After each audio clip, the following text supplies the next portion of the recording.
Welcome to the place resort. Sun City का सबसे luxurious resort है ये।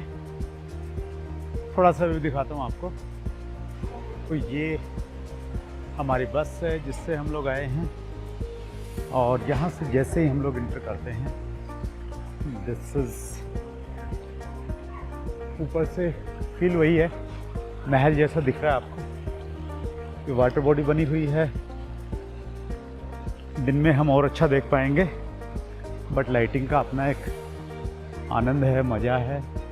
और ये दरवाज़ा बड़ा सा हमारे स्वागत के लिए तैयार है। और दरवाजे से अगर मैं आपको यहाँ का व्यू दिखाऊँ, जहाँ से हम आए हैं, तो कुछ ऐसा दिखता है। और yes, he is welcoming us, and here it is. Wow, वही वाली फीलिंग है सब। Reception is there. Let me check. Good morning everyone, स्वागत है आप सबका, and many many greetings from Sun City, South Africa. So it is a beautiful property, nice weather। और अभी हम निकल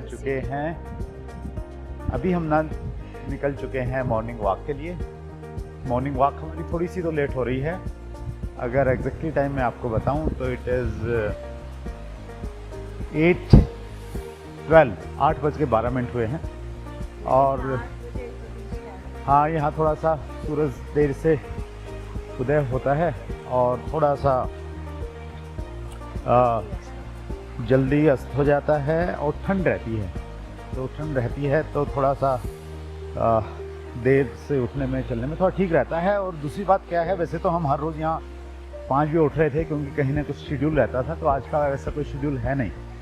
आज केवल मात्र हम लोग इन हाउस बहुत सारी एक्टिविटीज़ हैं, करने वाले हैं। सन सिटी एक्चुअली एक ऐसी जगह है जहाँ पे बहुत अच्छा टूरिस्ट के लिए एक इंफ्रा इन्होंने बनाया हुआ है। और वैसे तो साउथ अफ्रीका वाइल्ड लाइफ के लिए जाना जाता है। वाइल्ड लाइफ मतलब यहाँ सब कुछ नेचुरल है, but Sun City is totally man made. यहाँ जो कुछ भी है, हर चीज़ मैन मेड है। एक एक पौधा जो है वो भी लगाया गया है यहाँ पे जानबूझ के। तो लेकिन बहुत खूबसूरत बनाया है। इसमें 4 बड़े होटल हैं, और सबसे जो लग्जरियस होटल है ये हमारे पीछे है, द पैलेस। इसमें हम रुके हुए हैं, और कुछ रेस्टोरेंट्स हैं, कुछ एक्टिविटीज़ हैं बहुत सारी। वो एक्टिविटीज़ आज हम लोग देखने वाले हैं। तो इजी सा शेड्यूल है, और इसलिए हम लोग अभी वॉक के लिए निकले हैं। मेरा तो रनिंग का मूड है थोड़ा सा, तो देखते हैं क्या रहता है। So it's beautiful. अब देखिए, वाव, हाँ, वेदर इज़ वेरी नाइस। देसी ही बोल रहे हैं।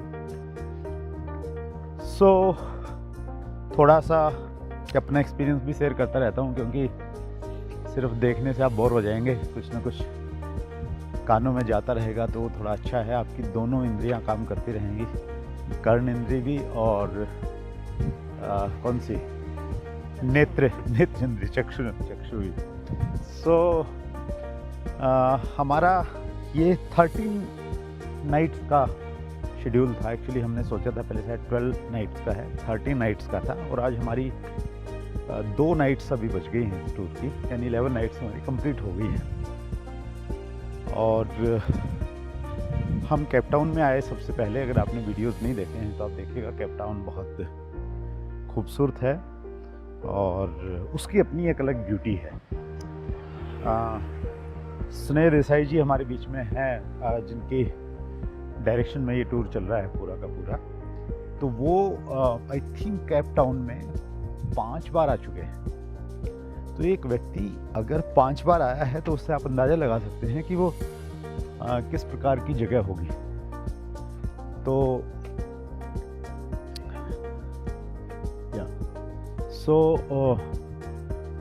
बहुत खूबसूरत है, वेदर बहुत अच्छा है, बीचेस हैं, पहाड़ियाँ हैं, दोनों चीज़ों का बड़ा एक अच्छा कॉम्बिनेशन है, तो वो कहीं ना कहीं अट्रैक्ट करता है। और केप टाउन में हम I think we were 4-5 nights, 5 रात हम लोग वहाँ पे रहे, और 5 रात वहाँ पे रह के हमने काफ़ी सारी एक्टिविटीज़ की। उसके बाद में हम 2 नाइट रहे प्लेटरवर्क, जहाँ पे बंजी जंपिंग और स्काई डाइव रहा, और मैंने अपनी लाइफ में पहली बार स्काई डाइव किया। स्काई डाइव केवल मात्र एक 4 से 5 मिनट की एक्टिविटी नहीं है, टोटल में 15 मिनट की एक्टिविटी रही वो। मतलब 15 मिनट में हम छोटा सा जो हेलीकॉप्टर था उसमें बैठे भी और जंप करके नीचे भी आ गए, टोटल 15 मिनट्स की। बट वो एक्टिविटी जो आपके कॉन्फिडेंस को बढ़ाएगी, आपके यू नो अंदर के डर को ख़त्म करेगी, उसका ज़िंदगी के दूसरे क्षेत्रों में भी बहुत लाभ मिलता है। तो ये टूर सबसे ज़्यादा अगर मैं याद करूँगा तो उस चीज़ के लिए करूँगा कि मैं थोड़ा सा, पता नहीं कब जीवन में ऐसा हुआ था कि कुछ चीज़ों से मैं डरने लग गया था, थोड़ा हाइट से डरने लग गया। ऐसे कई सारे इंसिडेंट मेरे साथ में हुए कि मैंने किसी एक्टिविटी में पार्टिसिपेट करने की कोशिश की और लास्ट मोमेंट पे मैं पीछे हट गया। और 2-3 जगह तो सुदेश मेरे साथ में रही, वो विटनेस है इस चीज़ की। लेकिन उन सारी एक्टिविटीज़ से स्काई डाइव को अगर मैं तुलना करूं तो ये मतलब कई गुना ज़्यादा थोड़ा मुश्किल था, डेयरिंग था, लेकिन मैंने कर लिया। तो करने से ऐसा लगता है कि बाकी चीज़ें और मैं ईज़िली आसानी से कर पाऊँगा। तो यू नो ये टूर इसलिए याद रहेगा। एक नाइट हम जोहानसबर्ग में रुके थे, फ़्लाइट हमने लिया था जॉर्ज से, जॉर्ज टाउन है कि यहाँ का, वहाँ से हम जोहानसबर्ग आए, जो यहाँ का काफ़ी बड़ा सिटी है, इंडस्ट्रियल कैपिटल है, फाइनेंशियल कैपिटल भी उसको कहा जाता है। और फिर हम 2 नाइट हम गए Kruger National park. Kruger National park भी दुनिया में फेमस है, और टॉप नहीं, हाई क्या बोलते हैं, बिग 5 के लिए वो जाना जाता है। मतलब 5 ऐसे प्राणी हैं जिनकी वहाँ पे महत्व है, और वो 5 किसी को दिख जाए तो ऐसा लगता है कि यार टूर सफल हो गया। और बहुत कम लोग हैं जिनको 5 दिख पाते हैं एक्चुअली। तो वी वर लकीएस्ट गाय। मतलब हमारे टूर में 45 लोगों में हमारी गाड़ी में कितने थे, 9 या 10 लोग थे, सिर्फ हमें ही 5 दिखे, बाकी किसी को 4 दिखे, किसी को 3 दिखे। तो 5 में क्या क्या है, 5 में एक एलिफेंट है, वो हमने खूब सारे देखे। उसके बाद में एलिफेंट के बाद में ये यहाँ की शटल है, देखिए ये जा रही, जो यहाँ से अंदर ट्रैवल करना है तो इन्हीं के थ्रू हम लोग कर सकते हैं, और ये फ्री ऑफ कॉस्ट है पूरे अंदर में घूमने के लिए। सो गोल्फ कोर्स की तरफ हमें चलना है, तो हाँ उधर ही चलते हैं, राइट। सो जैसा मैंने आपको बोला कि क्या बोला मैंने, 5 बिग 5 हैं। तो एलिफेंट बहुत सारे देखे, कितने देखे होंगे, सैकड़ों की संख्या में देखे होंगे, झुंड के झुंड थे। और राइनो को हिंदी में क्या बोलते हैं, आई डोंट नो। राइनो बहुत वजनी होता है, तो एक राइनो हमने देखा, रोड के साथ में देखा। राइनो बहुत मुश्किल से दिखता है, तो वो भी हमने देखा। तीसरा होता है लाइन। तो लाइन्स हमने देखे, थोड़ा दूर से देखे, पिक्चर लिए उनके साथ में, वीडियो लिए, तो राइनो हमने देखे 3। चौथा है वाइल्ड बफेलो, जंगली भैंसें। वो तो झुंड की झुंड में थी, और वो बोलते हैं कि वो बहुत ख़तरनाक होती हैं, ताकतवर होती हैं। हमारा गाइड ये बता रहा था कि लॉयन जो है ना, उनसे फाइट नहीं करता, और अगर लॉयन फाइट करे तो 50-50 संभावनाएं रहती हैं। बहुत बार जो बफेलो हैं वो शेर को मार देती हैं, तो लायन जनरली उनसे पंगा नहीं लेते। और एलिफेंट हो गए, लाइन्स हो गए, राइनो हो गए, बफेलो हो गए, और पांचवा है जो बहुत मुश्किल से मिलता है वो है लेपर्ड। सो लेपर्ड चूँकि एक जगह बैठता नहीं है, थोड़ा चंचल रहता है पेड़ वेड़ पे झाड़ियों वाड़ियों में, तो वो बहुत मुश्किल से मिलता है।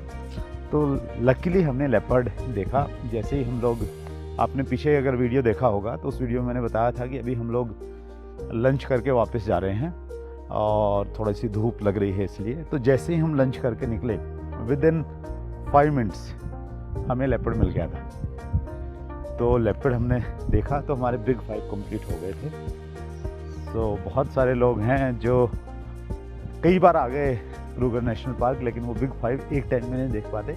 सो we are luckiest one, we get it. और एक्चुअली हमें नहीं देखा, आपको दिखाना था, इसलिए आपकी प्रार्थनाओं और दुआओं की वजह से हम इसको देख पाए।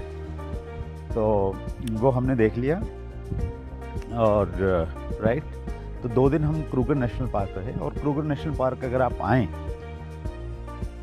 तो जो प्रॉपर्टी थी जहाँ पे हम रुके 2 नाइट के लिए, दैट वाज अल्टीमेट प्रॉपर्टी। मतलब इतनी खूबसूरत, इतनी नेचुरल, उसकी लोकेशन अल्टीमेट थी। उस प्रॉपर्टी का नाम है Kruger Gate, hotel Kruger Gate. Kruger National Park है तो बिल्कुल उसके गेट के बाहर में ही वो प्रॉपर्टी है। और बिल्कुल ऑलमोस्ट सारी की सारी प्रॉपर्टी पेड़ की लकड़ियों से बनाई गई है। काफ़ी अच्छी प्रॉपर्टी है, काफ़ी अच्छी फैसिलिटीज़ हैं उसमें, एमिनिटीज़ बहुत सारी हैं उसमें। वॉलीबॉल का ग्राउंड है उसमें, लॉन टेनिस है उसमें, स्विमिंग पूल है, बहुत 2 स्विमिंग पूल हैं, और जिम है, बहुत अच्छा जिम है। तो वो सारी की सारी एक्टिविटीज़ वहाँ पे आप कर सकते हैं।